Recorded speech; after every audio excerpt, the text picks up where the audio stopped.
independently, whether it's a reach stacker, empty handler, a crane, whether it's functioning and it works fine.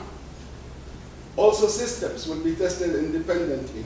CCTV, cameras, OCR, LPR, biometrics, etc., that they are well installed and functioning. Once we move from here, we go into integrated testing.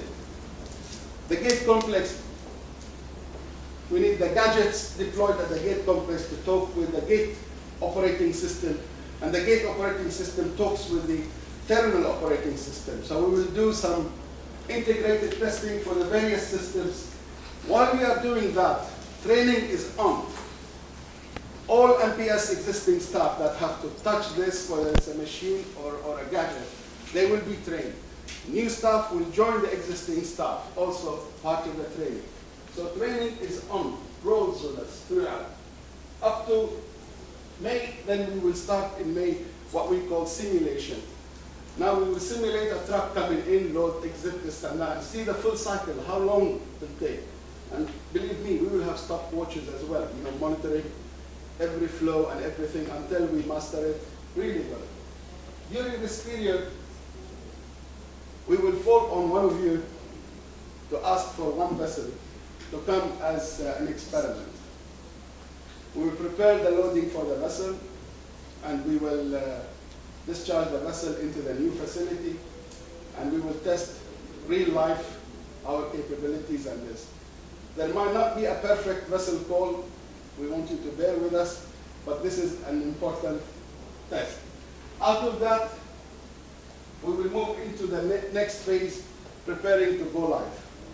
During the go live, preparation of go live, we will have two steps of go or no go, as Cyril calls it, and Emmanuel. Go or no go is a vessel, another vessel that will come, but this time we are really ready for it. We will try it, it works. Fine, it doesn't work, it's a catastrophe. We try another one, it works, then we go live. At go live, we will shut down operation on the 28th of June, and we will reopen on the 1st, and we will start from that point onwards operating on the new terminal. Go live scenario, just to give you a comfort, we have what is very important, our backup contingency. We have a fully functional Terminal 2 where we are serving you today. We're not shutting that down. This will be fully functional until we are fit and able to operate over there. So don't worry about congestion. Don't worry about anchorage time. We have a fantastic backup plan for you. Either we operate on the fantastic terminal or on the second one, but we hope that we will never use the backup plan. So once we shift, it will be a one go, one shift. Of course, the start, 1st of July, 700 meters one more time, 7 units STS cranes, 20 RTGs, and an inventory of reach stackers and empty handlers.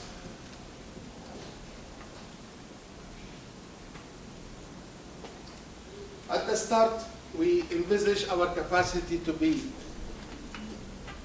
2 million TEUs with the inventory I just said. And we will have 16 meters draft. That will still make us the deepest port on the West Coast. And we have a serious productivity to offer to your ships. So basically your turnaround should actually increase considerably if you give us the right ship in front of us and the right stowage plan for that ship to operate it. We are in a very strategic, since 2000, since the start of MPS, the dream was to be the gateway for West Africa, the hub for the region. Actually, the geography helps us, and also the trade that we have. We have services coming from the Far East, from India and the Middle East, around the Cape. We have services even that go into the Mediterranean and hub here and bring us cargo. We have Mediterranean services, North Europe and the Americas, all come. We have services coming eastbound and westbound, north and west also pass through the region. So we have a lot of container services coming in and out of the country. MPS operates a berthing window for new service, which was the main reason for our capabilities to handle 11 services on 2 berths. Actually, this is one of the most efficient operations, not because I'm saying it, because sometimes I wonder how we're doing it, but it is happening, this efficient service in Ghana.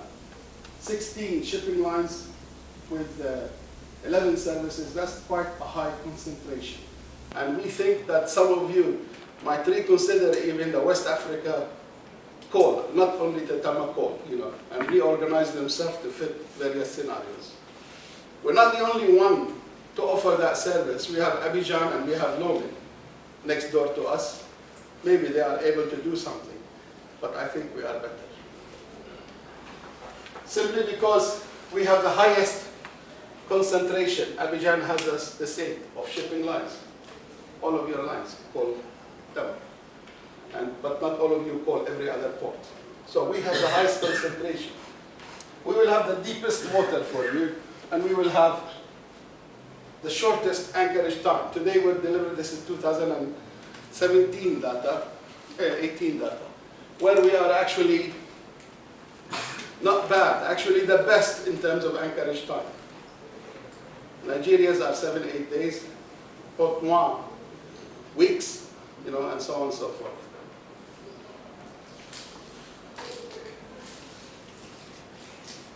Again,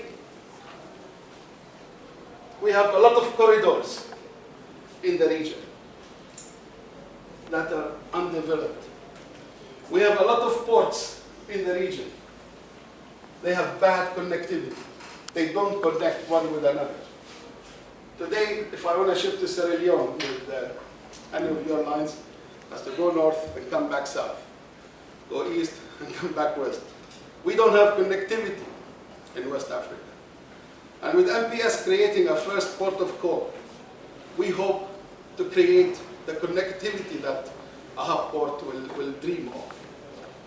I want to imagine that a trade between a trader in Chad, in the middle of Africa, with China, should come on a straight service into Tema, maybe transshipped into Douala, then goes to Chad. We add $100 into our Ghana economy, or maybe more. If I put our tariff, it will be a lot more than $100. We add something into our Ghana economy from a trade between 2 countries that don't relate to us in anything in that transaction, other than we have created a hub port. So this is an important thing. We looked at 1,000 nautical miles, not too greedy, east and west, and we realized there's a number of ports that likely to hub traffic for us. Some of it because it's too small for the big ship to go there.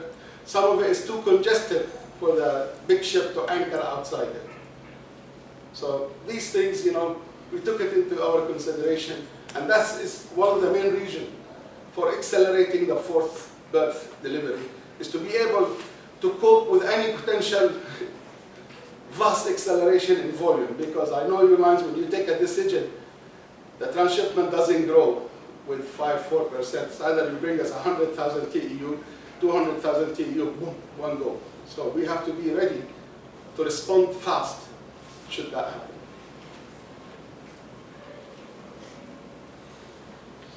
In 2017, we handled 818 TEUs inside MPS. That is the largest port handling in the west coast of Africa. We dwarf everybody, including almighty Abidjan. In Lagos, they're bigger than us for sure as an economy, but they have many ports. As a single Nigerian port, none of them is bigger than us. So we have the home base, the biggest discharge, that will attract the first port call so we can hub the rest around us. 2017 GDP, Nigeria, Actually, it bores everybody. We are at 47, bigger than everybody else, $billion. We are 29 million Ghanaians in Ghana, compared to the 191 in Nigeria, and bigger than the rest.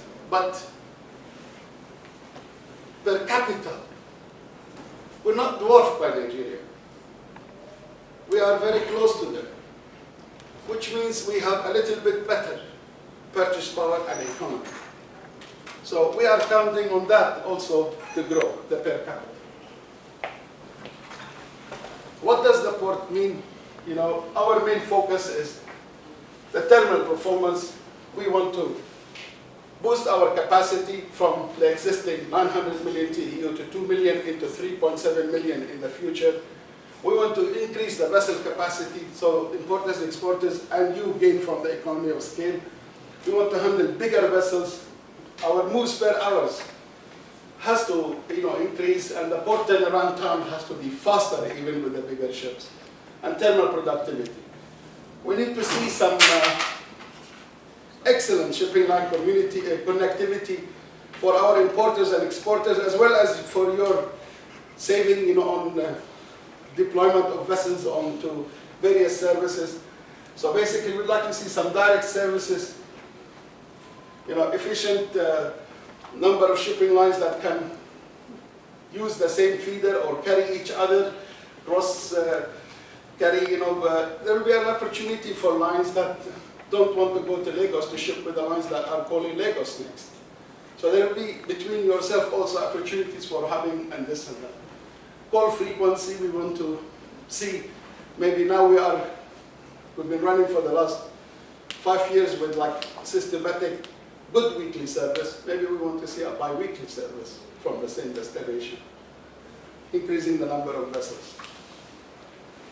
What does that mean? Trade cost. Taxes probably will increase if trade increase. Transport costs will drop certainly. When we started the terminal, we removed the anchorage time. That was 300 euro gone, the congestion surcharge. We reduced freight for 1,000. That's $1,000 removed. If you have 500,000 full imports coming, times $1,000, that's $500 million of Ghana money not leaving Ghana. Other logistics costs, the trucking, enhance the trucking, turnaround is better, etc. Delayed dwell time. This all will add value to the trade. Turnover from trade, the employment of the trade, and the gross value to the economy. We will hit 90. Port connectivity will rocket. Actually, the standard 60 to 70 points. Today we are at 22. Tomorrow we will be close to 60 to 70 on top. This will translate to 14 to 17% trade value increase. This trade value increase will be close to 1 billion.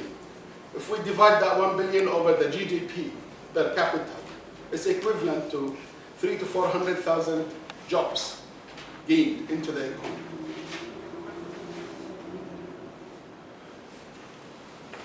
Basically, with all of that, we have to do something for the community.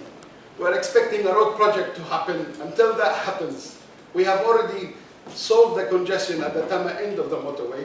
A few years back, when we created the project expansion, that gave us really a peace of mind here in Tema. Today you see maybe a little bit of congestion, some works. We have taken the initiatives to upgrade this junction from a single lane junction into this junction. Works is on to have it delivered at the same time as the first phase of this project.